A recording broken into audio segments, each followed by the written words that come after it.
1 കോടി രൂപ കിട്ടിയില്ലെങ്കിലും നിന്റെ അകത്ത് പരിശുദ്ധാത്മ സന്തോഷം വേണം. കർത്താവിൽ എപ്പോഴും സന്തോഷിക്കുക. നിങ്ങളിൽ വ്യാപരിക്കുന്ന പരിശുദ്ധാത്മാവ് കൊണ്ട് നിങ്ങൾ ആനന്ദിക്കുന്ന ദിവസങ്ങൾ വരിക. നീ സങ്കടപ്പെട്ടിരിക്കുന്നത് സാത്താൻ ഇഷ്ടമാണ്, പക്ഷെ നീ സന്തോഷിച്ചിരിക്കുന്ന ദൈവത്തിന് ഇഷ്ടമാണ്.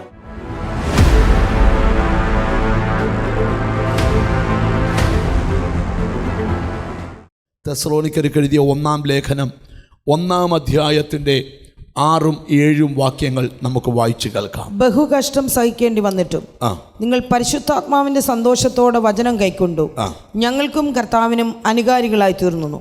അങ്ങനെ നിങ്ങൾ മക്കദോന്യയിലും അഖായയിലും വിശ്വസിക്കുന്നവർക്ക് എല്ലാവർക്കും മാതൃകയായി തീർന്നു. മതി. ധന്യനായ പൗലോസ്ലീഹ തെസ്സലോനിക്കയിലുള്ള വിശുദ്ധന്മാർക്ക് സ്തോത്രം കൊരിന്തിൽ ഇരുന്നു കൊണ്ട് പൗലോസ് ഈ ലേഖനം എഴുതുകയാണ്. തെസ്സലോനിക്ക സഭയുടെ തുടക്കം പൗലോസിൻ്റെ 2-ാം മിഷണറി യാത്രയിൽ സ്ഥാപിക്കപ്പെട്ടൊരു സഭയാണ് തെസ്സലോനിക്ക സഭ. വേദപുസ്തക വെളിപ്പാടിൽ ഒത്തിരി ക്വാളിറ്റിയുള്ളൊരു സഭയാണ് തെസ്സലോനിക്ക സഭ. ഏറ്റവും വലിയ ക്വാളിറ്റി ഞാൻ പറയാം, പരിശുദ്ധാത്മ സന്തോഷത്തോടെ വചനം കൈക്കൊള്ളുന്ന ഒരു സഭ. യേശുക്രിസ്തുവിനെ രക്ഷകനായി സ്വീകരിച്ച് ദൈവസന്നിധി വന്നവരാണ് നമ്മളെല്ലാം. നമുക്കെല്ലാം ഉണ്ടാകേണ്ട ഒരു വലിയ പ്രത്യേകതയാണ് പൗലോസ് ഇവിടെ വെളിപ്പെടുത്തുന്നത്. തെസ്സലോനിക്ക സഭ സ്തോത്രം പരിശുദ്ധാത്മ സന്തോഷമുള്ള സഭയായിരുന്നു. ഞാൻ നിങ്ങളോടൊന്ന് ചോദിച്ചോട്ടെ, മറ്റുള്ളവരും നമ്മളും തമ്മിലുള്ള വ്യത്യാസം എന്നാണെന്നറിയാമോ? അവനും കാറുണ്ട്, നിനക്കും കാറുണ്ട്. അവനും വീടുണ്ട്, നിനക്കും വീടുണ്ട്. അവൻ്റെ മോനും MBBS പഠിക്കുന്നു, നിൻ്റെ മോളും MBBS പഠിക്കുന്നു. അവൻ്റെ മോനും എഞ്ചിനീയറാണ്, നിൻ്റെ മോനും എഞ്ചിനീയറാണ്.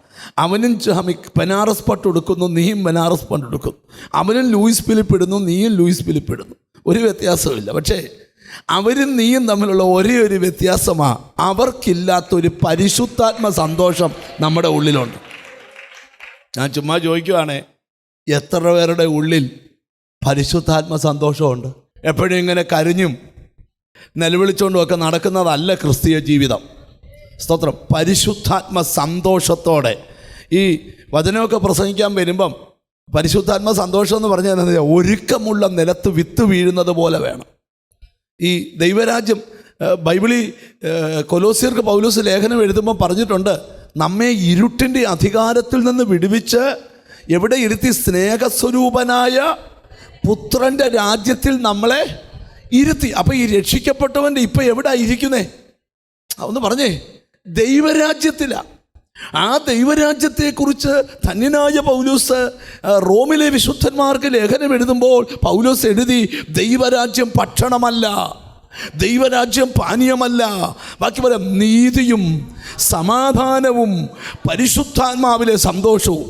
ഞാൻ നിങ്ങളോടൊരു കാര്യം പറയാം, നിങ്ങൾ രക്ഷിക്കപ്പെട്ട വ്യക്തിയാണ്, സ്നാനപ്പെട്ട വ്യക്തിയാണ്, അഭിഷേകം പ്രാപിച്ച വ്യക്തിയാണ്. പക്ഷെ നിങ്ങൾക്ക് സന്തോഷിക്കാൻ കഴിയുന്നില്ലെങ്കിൽ ശത്രു നിങ്ങളുടെ മേൽ ജയമെടുത്തു കഴിഞ്ഞു. സ്തോത്രം.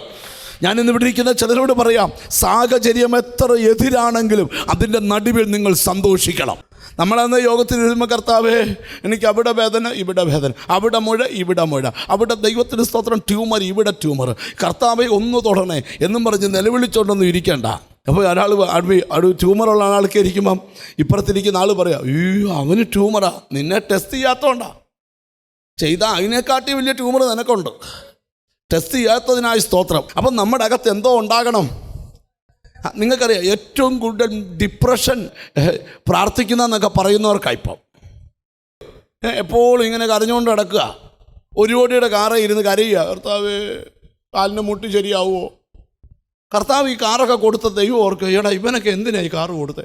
അതേ ഇരുന്നുകൊണ്ട് കരയുക. അതിനെ ശ്രദ്ധിച്ച് നിങ്ങളുടെ അകത്ത് പരിശുദ്ധാത്മ സന്തോഷം. ഈ തെസ്സലോനിക്ക ഉള്ളവരെക്കുറിച്ച് ഞാൻ വേദപുസ്തകത്തിൽ ഇച്ചിരി ഗഹനമായിട്ട് പറയാം. എന്നോട് ദൈവത്തിൻ്റെ ആത്മാവ് ഒരു ദൂത് പറയുക.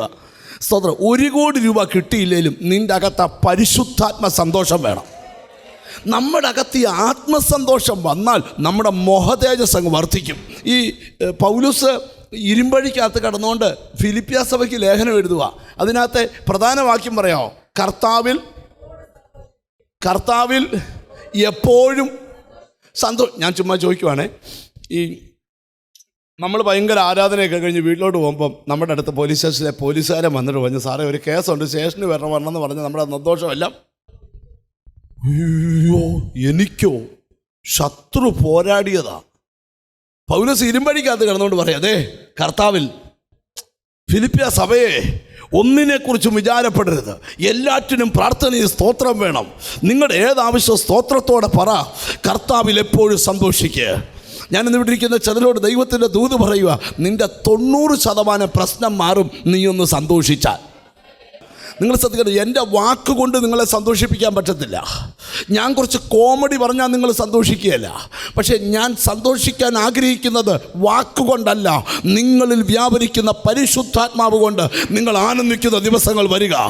നിന്നെ നിരാശപ്പെടുത്തി സങ്കടപ്പെടുത്തിച്ച് തല കുനിപ്പിച്ച് വിശ്വാസം ത്യജിക്കത്തക്കവണ്ണം ശത്രു നിന്നോട് പോരാടുമ്പോൾ ആത്മാവ് പറയുക, സാഹചര്യങ്ങളെ അതിജീവിക്കുന്ന പരിശുദ്ധാത്മ സന്തോഷം. ദുഃഖിക്കുന്ന വീട്ടിൽ ചിരിച്ചുകൊണ്ട് ജീവിക്കണം. നീ സങ്കടപ്പെട്ടിരിക്കുന്നത് സാത്താൻ ഇഷ്ടമാണ്, പക്ഷെ നീ സന്തോഷിച്ചിരിക്കുന്ന ദൈവത്തിന് ഇഷ്ടമാണ്. സ്തോത്രം. എനിക്കെന്തോ ദൈവാത്മാവ് ഒരു ബോധ്യം തരിക, നിൻ്റെ വീടിനകത്ത് ആ പരിശുദ്ധാത്മ സന്തോഷം ഉണ്ടാകണം. നിൻ്റെ ബെഡ്റൂമിനകത്ത് ആ പരിശുദ്ധാത്മ സന്തോഷം ഉണ്ടാകണം. നീ സഞ്ചരിക്കുന്ന വണ്ടിയിൽ ആ പരിശുദ്ധാത്മ സന്തോഷം ഉണ്ടാകണം. നീ ആരാധിക്കുന്ന സഭയ്ക്കകത്ത് ആ ആത്മസന്തോഷം ഉണ്ടാകണം. അതിനെ തടയുന്നതെല്ലാം ദൈവം പൊട്ടിച്ചു കളയട്ടെ.